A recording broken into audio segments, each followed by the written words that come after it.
ਭਾਈ ਗੁਰਦਾਸ ਸਾਹਿਬ ਜੀ ਦੀ ਰਚਨਾਵਲੀ ਦੀ ਚੱਲ ਰਹੀ ਲੜੀਵਾਰ ਵਿਚਾਰ ਕਵਿਤ ਸਵਾਈਆਂ ਦੀ।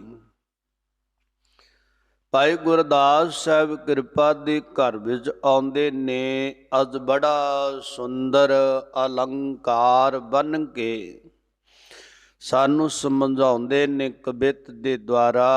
ਕਹਿੰਦੇ ਜੈਸੇ ਪ੍ਰੇ ਸੰਗਮ ਸੁਜਸ ਨਾਇਕਾ ਬੁਖਾਨੇ।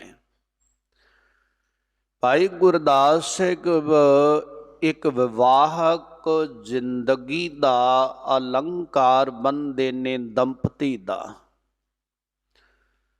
ਭਾਈ ਗੁਰਦਾਸ ਸਾਹਿਬ ਕਹਿੰਦੇ ਜਿਸ ਵਕਤ ਗ੍ਰਸਤ ਜੀਵਨ ਦੇ ਅੰਦਰ ਲੜਕੇ ਔਰ ਲੜਕੀ ਨੂੰ ਗੁਰਮਰਜ਼ਾਦਾ ਸੰਸਾਰ ਦੀ ਔਰ ਨਿਰੰਕਾਰ ਦੀ ਮਰਜ਼ਾਦਾ ਅਨੁਸਾਰ ਪ੍ਰਵੇਸ਼ ਕੀਤਾ ਗਿਆ,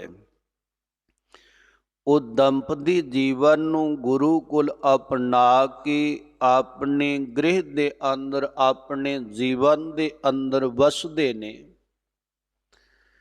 ਤੇ ਭਾਈ ਸਾਹਿਬ ਕਹਿੰਦੇ ਆ ਜੈਸੇ ਪ੍ਰਸੰਗਮ ਸੁਜਾਇਕ ਜਸ ਨਾਇਕਾ ਬੁਖਾਨੇ। ਉਹ ਬੀਬੀ ਕੁਝ ਸਮੇਂ ਲਈ ਆਪਣੇ ਘਰੋਂ ਚੱਲ ਕੇ ਆਪਣੇ ਪੇਕੇ ਘਰ ਵਿੱਚ ਆਈ ਤੇ ਆਉਂਦੇ ਸਾਰ ਉਸ ਦੀਆਂ ਸਖੀਆਂ ਨੇ ਉਹਦੇ ਪਰਿਵਾਰ ਬਾਬਤ ਉਸ ਨੂੰ ਪੁੱਛਣਾ ਕੀਤਾ ਹੈ। ਤੇ ਭਾਈ ਗੁਰਦਾਸ ਸਾਹਿਬ ਕਹਿੰਦੇ ਫਿਰ ਉਹ ਆ ਕੇ ਆਪਣੇ ਉਸ ਪਰਿਵਾਰ ਦਾ ਸ੍ਰੇਸ਼ਟ ਜਸ ਕਰਦੀ ਹੈ। ਸੁਣ ਸੁਣ ਸਾਜਨੀ ਸਗਲ ਬਿਗਸਾਤ ਹੈ। ਆਪਣੇ ਮਾਲਕ ਦਾ, ਆਪਣੇ ਪਰਿਵਾਰ ਦਾ ਜਦੋਂ ਜਸ ਕਰਦੀ, ਜਿੰਨੀਆਂ ਸਖੀਆਂ ਸਹੇਲੀਆਂ ਨੇ ਸੁਣ ਕੇ ਉਸ ਤੋਂ, ਉਸ ਘਰ ਦੀਆਂ ਗੱਲਾਂ, ਉਸ ਮਾਲਕ ਦੀਆਂ ਗੱਲਾਂ ਤੇ ਬੜੀਆਂ ਪ੍ਰਸੰਨ ਚਿੱਤ ਹੁੰਦੀਆਂ ਨੇ। ਭਾਈ ਗੁਰਦਾਸ ਸਾਹਿਬ ਕਹਿੰਦੇ ਸਿਮਰ ਸਿਮਰ ਪ੍ਰੇਮ ਰਸ ਬਿਸਮ ਹੋਏ। ਬਚਨੋਂ ਬਿਲਾਸ ਕਰਦਿਆਂ ਕਰਦਿਆਂ ਉਸ ਘਰ ਅੰਦਰ ਉਹ ਕੀਤਾ ਹੋਇਆ ਸਮਾਂ ਬਸਰ ਮਾਲਕ ਨਾਲ, ਮਾਲਕ ਦੇ ਪਰਿਵਾਰ ਨਾਲ ਕਹਿੰਦੇ ਦੱਸਦਿਆਂ ਉਹ ਬੀਬੀ ਉਸ ਖੁਸ਼ੀ ਦੇ ਵਿੱਚ ਮਗਨ ਹੋ ਜਾਂਦੀ। ਸੋਭਾ ਦੇਤ ਮਨ ਗਹਿ ਮਨ ਮੁਸਕਾਤ ਹੈ। ਕਹਿੰਦੇ ਉਹ ਬੈਠੀਆਂ ਹੋਈਆਂ ਇਕੱਠੀਆਂ ਸਾਰੀਆਂ ਸੋਭਾ ਪਾ ਰਹੀਆਂ, ਭਾਵੇਂ ਮੁਖ ਤੋਂ ਕੁਝ ਨਹੀਂ ਬੋਲਿਆ। ਭਾਈ ਗੁਰਦਾਸ ਸਾਹਿਬ ਕਹਿੰਦੇ ਨੇ ਤਾਂ ਵੀ ਉਹਨਾਂ ਦੇ ਚਿਹਰਿਆਂ ਤੇ ਖੜਾਵਟ ਬਣੀ ਹੋਈ ਆ। ਭਾਈ ਗੁਰਦਾਸ ਸਾਹਿਬ ਤੀਜਾ ਪ੍ਰਮਾਣ ਦਿੰਦੇ, ਕਹਿੰਦੇ ਪੂਰਨ ਆਧਨ ਪਰ ਸੂਤ ਸਮੈ ਰੁਦਨ ਸਹਿ। ਆਪਣੇ ਦੰਪਤੀ ਜੀਵਨ ਨੂੰ ਜਿਉਂਦਿਆਂ ਹੋਇਆਂ ਭਾਈ ਸਾਹਿਬ ਕਹਿੰਦੇ ਪਰਿਪੂਰਨ ਪਰਮਾਤਮਾ ਨੇ ਉਹ ਨਵ ਵਿਆਹੀ ਬੀਬੀ ਦੀ ਕੁੱਖ ਨੂੰ ਭਾਗ ਲਾ ਦਿੱਤਾ। ਉਹ ਪਰਿਪੂਰਨ ਪਰਮਾਤਮਾ ਨੇ ਜਦੋਂ ਭਾਗ ਲਾਇਆ, ਪਰਸੂਤਾ ਭਾਵ ਨੂੰ ਪ੍ਰਾਪਤ ਹੋਈ ਬੀਬੀ, ਤਿਸ ਬਾਲਕੇ ਦਾ, ਬੱਚੇ ਦਾ ਜਨਮ ਦਾ ਐਨ ਆਰ ਪਾਰ ਹੋਇਆ। ਉਹ ਜਨਮ ਦੀਆਂ ਪੀੜਾਂ ਦੇ ਨਾਲ ਉਹ ਬੀਬੀ ਦੀ ਰੋਣ ਦੀ ਆਵਾਜ਼ ਹੋਣ ਲੱਗੀ। ਭਾਈ ਗੁਰਦਾਸ ਸਾਹਿਬ ਕਹਿੰਦੇ ਹੈ ਤਾਂ ਖੁਸ਼ੀ ਬਈ ਘਰ ਦੇ ਅੰਦਰ ਨਵੇਂ ਸ਼ਿਸ਼ੂ ਨੇ ਆਣਾ ਹੈ, ਪਰ ਉਹਦੇ ਖੁਸ਼ੀ ਨੂੰ ਪਾਉਣ ਦੇ ਲਈ ਦੁੱਖ ਦਾ ਝੇਲਣਾ, ਉਹਦੇ ਕਾਰਨ ਇਹ ਰੋਣਾ ਹੋਇਆ। ਗੁਰਜਨ ਮੁਦਤ ਹੋਏ ਤਾਹੀ ਲਪਟਾਤ ਹੈ। ਭਾਈ ਗੁਰਦਾਸ ਸਾਹਿਬ ਕਹਿੰਦੇ ਜਿੰਨੇ ਘਰ ਦੇ ਵੱਡੇ ਵਡੇਰੇ ਨੇ, ਉਹਦੇ ਰੋਣ ਦੀ ਆਵਾਜ਼, ਉਹ ਦੁੱਖ ਦੇ ਵਿੱਚ ਸਾਰਿਆਂ ਦੇ ਮਨ ਵਿੱਚ ਇਹ ਖੁਸ਼ੀ ਦੀ ਲਹਿਰ ਦੌੜੀ ਹੋਈ ਆ ਕਿ ਹੁਣ ਸੁੱਖ ਸੁਨੇਹਾ ਮਿਲੇਗਾ। ਭਾਈ ਸਾਹਿਬ ਕਹਿੰਦੇ ਕੁਝ ਸਮੇਂ ਦੀ ਦਰਦ ਤੋਂ ਬਾਅਦ ਉਹ ਬੀਬੀ ਵੀ ਖੁਸ਼ੀ ਦੇ ਵਿੱਚ ਲੰਪਟ ਹੋ ਗਈ ਜਦੋਂ ਉਹ ਬੱਚੇ ਦਾ ਜਨਮ ਹੋ ਗਿਆ।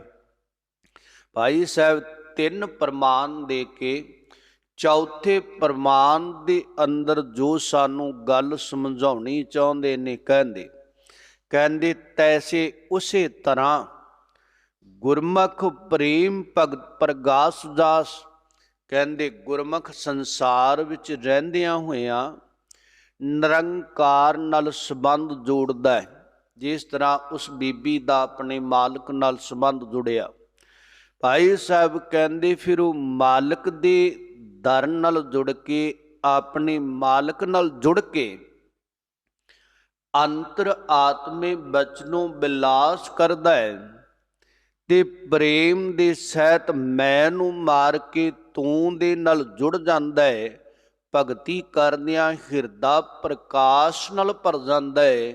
ਭਾਈ ਸਾਹਿਬ ਕਹਿੰਦੇ ਫਿਰ ਬਾਹਰ ਦੀ ਦੁਨੀਆ ਜਿੱਥੇ ਜਨਮ ਹੁੰਦਾ, ਇੱਥੇ ਜਿਹੜੇ ਸਖਾਪਨ ਸਾਥੀ ਨਾਲ ਵਿਚਰਨ ਵਾਲੇ, ਭਾਈ ਸਾਹਿਬ ਕਹਿੰਦੇ ਜਦੋਂ ਉਹਨੂੰ ਪੁੱਛਦੇ ਆ 10 ਖਾਂ ਰੱਬ ਦੇ ਘਰ ਦੀ, 10 ਖਾਂ ਰੱਬ ਦੇ ਮਿਲਾਪ ਦਾ ਆਨੰਦ, 10 ਖਾਂ ਰੱਬ ਦੇ ਉਸ ਦੀਵਾਨ ਦਾ ਆਨੰਦ, ਕਹਿੰਦੇ ਉਹ ਰੱਬ ਦਾ ਪਿਆਰਾ ਦੱਸਦਾ ਹੈ ਤੇ ਬੜੀ ਖੁਸ਼ੀ ਦੇ ਨਾਲ ਸਾਰੇ ਝੂਮਦੇ ਨੇ।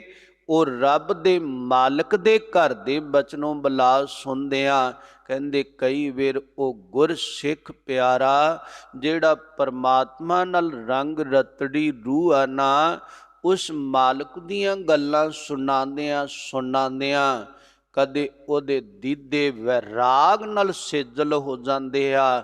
ਜਿਹੜੀ ਸੁਰਤ ਪਰਮਾਤਮਾ ਤੋਂ ਬਾਹਰ ਮੁਖੀ ਕੀਤੀ ਆ, ਕਹਿੰਦੇ ਆਲੇ ਉਦਾਲੇ ਵਾਲੇ ਆਨੰਦਤ ਹੋ ਰਹੇ ਹੁੰਦੇ ਨੇ। ਭਾਵੇਂ ਨੇਤਰ ਕਈ ਵੇਰ ਰੱਬ ਦੀ ਗੱਲ ਕਰਦਿਆਂ ਸੁਣਦਿਆਂ ਉਹਨਾਂ ਦੇ ਵੀ ਸੇਜਲ ਹੁੰਦੇ। ਉਹ ਆਤ ਦੇ ਆਨੰਦ ਦੇ ਸਹਿਤ ਨੇ ਪਰਿਪੂਰਨ ਪਰਮਾਤਮਾ ਨੂੰ ਪ੍ਰਗਟ ਕਰਨਾ ਹੈ, ਉਹਦੇ ਨਾਲ ਜੁੜਨਾ ਹੈ। ਜਿਵੇਂ ਇੱਕ ਬੇਟੀ ਇੱਕ ਪਰਿਵਾਰ ਨਾਲੋਂ ਨਾਤਾ ਤੋੜ ਕੇ ਦੂਜੇ ਪਾਸੇ ਜੋੜਦੀ ਆ ਨਾ, ਤੇ ਜਾ ਕੇ ਉਸ ਘਰ ਦੀ ਪਰੰਪਰਾ ਨੂੰ ਅਪਣਾਉਂਦੀ, ਵਿਚਾਰਧਾਰਾ ਨੂੰ ਅਪਣਾਉਂਦੀ, ਉਹੋ ਜੇ ਰੂਲਾਂ ਦੇ ਵਿੱਚ ਰਹਿ ਕੇ, ਮਾਨ ਮਰਜ਼ਾਦਾ 'ਚ ਰਹਿ ਕੇ ਫਿਰ ਸੁਖ ਪਾਉਂਦੀ। ਜਿਸ ਨੇ ਉਪਨਾਇਆ ਨਹੀਂ, ਦਤੇੜਾਂ ਪੈ ਜਾਂਦੀਆਂ, ਦੂਰੀਆਂ ਪੈ ਜਾਂਦੀਆਂ। ਭਾਈ ਗੁਰਦਾਸ ਸਾਹਿਬ ਕਹਿੰਦੇ ਜੀਵ ਨੇ ਸੰਸਾਰ ਵਿੱਚ ਰਹਿੰਦਿਆਂ ਸੰਸਾਰ ਨਾਲੋਂ ਨਾਤਾ ਤੋੜਨਾ, ਇੱਧਰਲੇ ਖਿਆਲਾਤ, ਸੰਸਾਰ ਦੇ ਵਿਚਾਰ, ਇੱਥੋਂ ਦੀਆਂ ਪਰੰਪਰਾਵਾਂ ਨੂੰ ਛੱਡ ਕੇ ਜਦੋਂ ਨਿਰੰਕਾਰ ਮਾਲਕ ਦੇ ਘਰ ਵਿੱਚ ਜਾਣਾ ਹੈ ਨਾ, ਉਦੋਂ ਮੈਂ ਵਾਲੀ ਆਪਣੀ ਸਿਆਣਪ ਨੂੰ ਤਿਆਗ ਕੇ ਔਰ ਪ੍ਰਭੂ ਮਾਲਕ ਦੇ ਘਰ ਦੀ ਗੱਲ ਮੰਨਣੀ ਆ। ਉਹਦੇ ਘਰ ਦਾ ਉਸੂਲ ਕੀ ਆ, ਉਹਦੇ ਘਰ ਵਿੱਚ ਜ਼ਿੰਦਗੀ ਬਸਰ ਕਿਵੇਂ ਕਰਨੀ, ਰਹਿਣਾ ਮਾਲਕ ਦੇ ਘਰ ਵਿੱਚ ਤੇ ਮਨਮਾਨੀ ਆਪਣੇ ਘਰ ਵਾਲੀ ਕਰਨੀ, ਉਹ ਕਦਾਚਿਤ ਪ੍ਰਵਾਨ ਨਹੀਂ ਹੋਵੇਗੀ। ਰਹਿਣਾ ਮਾਲਕ ਦੇ ਵਿੱਚ, ਸੰਸਾਰ ਦੀ ਗੱਲ ਉੱਥੇ ਪ੍ਰਵਾਨਤ ਨਹੀਂ ਹੋਵੇਗੀ, ਉਹਦੇ ਅਨੁਕੂਲ ਚੱਲਣਾ ਪਵੇਗਾ। ਭਾਈ ਗੁਰਦਾਸ ਸਾਹਿਬ ਕਹਿੰਦੇ ਜਦੋਂ ਇਹ ਸਭ ਕੁਝ ਮੈਂ ਨੂੰ ਤਿਆਗਿਆ, ਤੂੰ ਦੀਆਂ ਗੱਲਾਂ ਨੂੰ ਅਪਣਾਇਆ, ਇਸ ਲੋਕ ਦੀ ਵਿਚਾਰਧਾਰਾ ਨੂੰ ਛੱਡਿਆ ਤੇ ਪਰਮ ਪਿਤਾ ਪਰਮਾਤਮਾ ਜੀ ਦੇ ਸੰਗ ਸਦਾ ਜੀਵਨ ਬਸਰ ਕਰਨਾ ਹੈ, ਉਹਦੀ ਵਿਚਾਰਧਾਰਾ ਨੂੰ ਅਪਣਾਇਆ, ਉਸ ਪਰਿਵਾਰ ਨੂੰ ਅਪਣਾਇਆ, ਉਸ ਲੋਕ ਨੂੰ ਅਪਣਾਇਆ, ਉੱਥੇ ਰਹਿਣਾ ਬਸਣਾ ਕਿਵੇਂ ਆ? ਭਾਈ ਸਾਹਿਬ ਕਹਿੰਦੇ ਜੀਵਨ ਆਨੰਦ 'ਚ ਹੋਵੇਗਾ, ਆਨੰਦ 'ਚ ਖੇੜੇ 'ਚ ਹੋਵੇਗਾ, ਹਿਰਦੇ 'ਚ ਪ੍ਰਗਾਸ ਹੋਵੇਗਾ।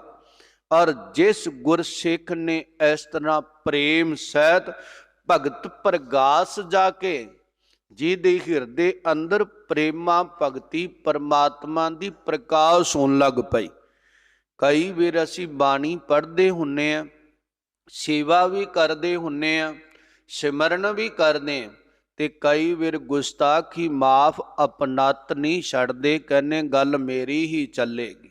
ਮਹਾਰਾਜ ਕਹਿੰਦੇ ਨਹੀਂ, ਆਪ ਗਵਾਈਐ ਤਾਂ ਸੌ ਪਾਈਏ। ਮਾਲਕ ਨੂੰ ਮਿਲਣਾ ਹੈ ਤੇ ਆਪਾ ਗਵਾ, ਆਪਾ ਭੁੱਲ ਜਾ, ਆਪਣੀ ਸਿਆਣਪ ਭੁੱਲ ਜਾ।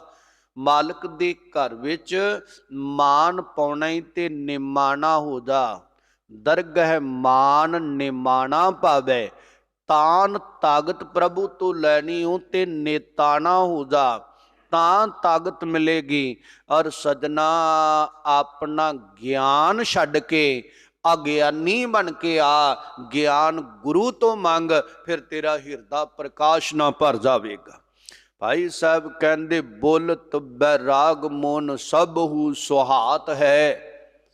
ਉਹ ਮਾਲਕ ਦੇ ਘਰ ਵਿੱਚ ਮਾਲਕ ਦੇ ਨਾਲ ਸੁਰਤ ਕਰਕੇ, ਸਿਮਰਤੀ ਕਰਕੇ ਅੰਦਰੋਂ ਗੁਰਮੁਖ ਪਿਆਰੇ ਜੁੜੇ ਹੁੰਦੇ ਆ। ਉਹ ਜੁੜੀਆਂ ਹੋਈਆਂ ਆਤਮਾਵਾਂ ਰੱਬ ਦੀ ਫਿਰ ਜਦੋਂ ਗੱਲ ਸੁਣਾਉਂਦੇ ਆਪਣੇ ਮਾਲਕ ਦੀ ਗੱਲ ਸੁਣਦਿਆਂ ਜਿਹੜੇ ਸਖਾਪਨ ਸੰਸਾਰ ਦੇ ਨੇ, ਸਾਥੀ ਨੇ, ਉਹਨਾਂ ਨਾਲ ਜਦੋਂ ਬੈਠ ਕੇ ਵਿਚਾਰਾਂ ਕਰਦੇ ਨੇ, ਉਹ ਮੰਤਰ ਮੁਗਧ ਹੋ ਜਾਂਦੇ ਨੇ, ਆਨੰਦ 'ਚ ਆਉਂਦੇ ਨੇ, ਉਹਨਾਂ ਨੂੰ ਰਸ ਬਣਦਾ। ਕਈ ਵਾਰ ਮਾਲਕ ਦੀਆਂ ਗੱਲਾਂ ਕਰਦਿਆਂ ਉਹ ਰੰਗ ਰਤੜੀਆਂ ਰੂਹਾਂ, ਉਹਨਾਂ ਦੇ ਵੀ ਨੇਤਰ ਸੇਜਲ ਹੋ ਜਾਂਦੇ ਵੈਰਾਗ ਵਿੱਚ। ਭਾਈ ਸਾਹਿਬ ਕਹਿੰਦੇ ਨੇ ਉਹਨਾਂ ਦੇ ਨੇਤਰ ਸੇਜਲ ਨੇ, ਫੇਰ ਵੀ ਖੁਸ਼ੀ ਦਾ ਮਾਹੌਲ ਬਣਿਆ ਹੋਇਆ ਹੈ, ਅੰਦਰ ਗਿਆਨ ਪ੍ਰਗਟੇ। ਔਰ ਬੋਲਤ ਵੈਰਾਗ ਮੋਨ, ਕਈ ਵਾਰ ਵੈਰਾਗ ਵਿੱਚ ਬੋਲਦਿਆਂ ਕੰਠ ਭਰ ਆਉਂਦਾ, ਗਲਾ ਭਰ ਆਉਂਦਾ ਹੈ, ਤੇ ਕਈ ਵਾਰ ਉਹ ਰੱਬ ਦੀਆਂ ਗੱਲਾਂ ਕਰਦੇ ਕਰਦੇ ਗਲਾ ਹਿਰਦਾ ਇੰਨਾ ਕੁ ਉਛਾਲੇ ਵਿੱਚ ਆਉਂਦਾ ਹੈ, ਉਹ ਚੁੱਪੀ ਨੂੰ ਧਾਰਨ ਕਰ ਲੈਂਦੇ, ਕੁਝ ਨਹੀਂ ਬੋਲਦੇ, ਪਰ ਉਹਨਾਂ ਦਾ ਔਰਾ ਐਸਾ ਬਣ ਜਾਂਦਾ ਹੈ। ਅਬੂ